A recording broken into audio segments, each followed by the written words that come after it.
Salut, c'est Théo de Nouvelle Classe. Aujourd'hui, je vais te donner 5 conseils pour réussir le grand oral, la nouvelle épreuve que tu dois passer en terminale. Nouvelleclasse.com, c'est mon site de révision sur lequel on a créé les meilleures vidéos pour que tu prépares tes examens, et tu trouveras sur mon site une liste de 250 sujets de grand oral complètement gratuite. On a aussi créé un programme complet avec mes conseils pour réussir l'épreuve du grand oral et des supports de révision. Tu as toutes les infos dans la description de cette vidéo. On est parti pour le premier conseil.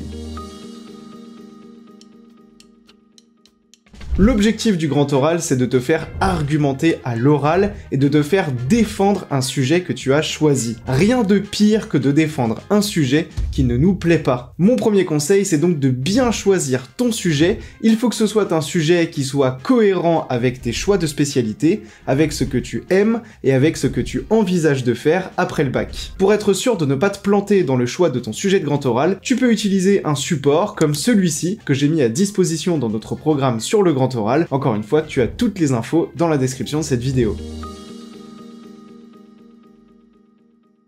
Un deuxième challenge du grand oral, c'est de s'exprimer à l'oral en continu pendant 5 minutes sans aucune note. Ça peut être un exercice un peu compliqué, pas évident à appréhender pour tout le monde, mais en fait, c'est pas si compliqué, 5 minutes ça passe très très vite, et je vais te dire un petit peu comment tu peux procéder pour bien retenir ton script de grand oral. Tout d'abord, je te conseille de l'écrire en entier, puis de t'entraîner à le lire plusieurs fois pour t'assurer que ton script dure bien 5 minutes, qui est la durée de la première partie du grand oral, pendant laquelle tu dois défendre ton sujet. Une fois que tu as lu plusieurs fois ton script, l'objectif maintenant c'est de le retenir. Moi ce que je fais pour retenir un script, pour retenir un oral, c'est que je retiens des mots-clés très précis, des mots-clés qui introduisent une nouvelle partie ou une nouvelle notion dans mon exposé. À partir de ces mots-clés, je me crée ce que j'appelle une carte mentale, c'est-à-dire que je fais des petits dessins pour me souvenir de l'ordre dans lesquels apparaissent ces mots-clés qui me servent vraiment de repère dans mon script. Et ensuite ce que je fais, c'est que je m'entraîne à dire mon script plusieurs fois, j'essaye de mémoire avec mes mots-clés et avec mes cartes mentales, mes petits dessins,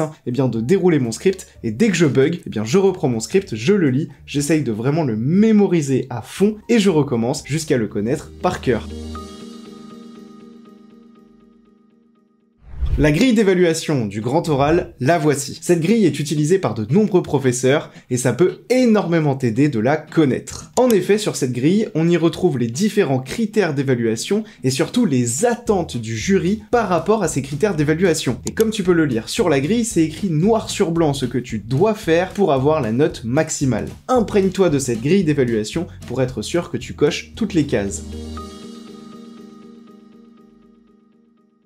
L'objectif du grand oral, c'est bien de voir si à l'oral tu sais te défendre, tu sais convaincre et tu sais argumenter. C'est pour ça que le jury va faire exprès de te poser des questions un peu piquantes pour voir si tu es prêt et si tu sais leur répondre. Pour ne pas être déstabilisé, il faut surtout anticiper les questions que le jury va pouvoir te poser. Si par exemple dans la première partie de l'oral, tu donnes une affirmation ou que tu crois en quelque chose, dans les questions, le jury va sûrement te dire l'inverse. Il va te dire moi j'y crois pas, alors comment est-ce que vous pouvez justifier ce que vous avez dit dans la première partie? Il faut vraiment anticiper les objections pour être prêt à y répondre de manière intelligente et sans paniquer. Reprends ton script de la première partie et dis-toi bien, j'affirme quelque chose, si quelqu'un me dit le contraire de ce que j'affirme, comment est-ce que je lui réponds et comment est-ce que je réagis? Et c'est comme ça que tu vas te préparer au grand oral. Mon dernier conseil, c'est de s'inspirer d'exemples concrets de sujets de grand oral et d'exemples concrets de préparation au grand oral. Comment est-ce que quelqu'un fait pour préparer le grand oral et comment est-ce que tu pourrais faire pareil? Tout ça, évidemment, je te l'ai préparé dans notre programme sur le grand oral sur nouvelleclasse.com. Dans les fiches de révision de Nouvelle Classe, on a plusieurs élèves qui nous ont partagé leur script de grand oral de l'année dernière. Et dans notre programme sur le grand oral, en vidéo, je te montre comment préparer étape par étape tes questions de grand oral. On va du choix des questions du grand oral jusqu'au passage à l'oral et la création des cartes mentales pour retenir ton script. Tout ça, c'est dans le programme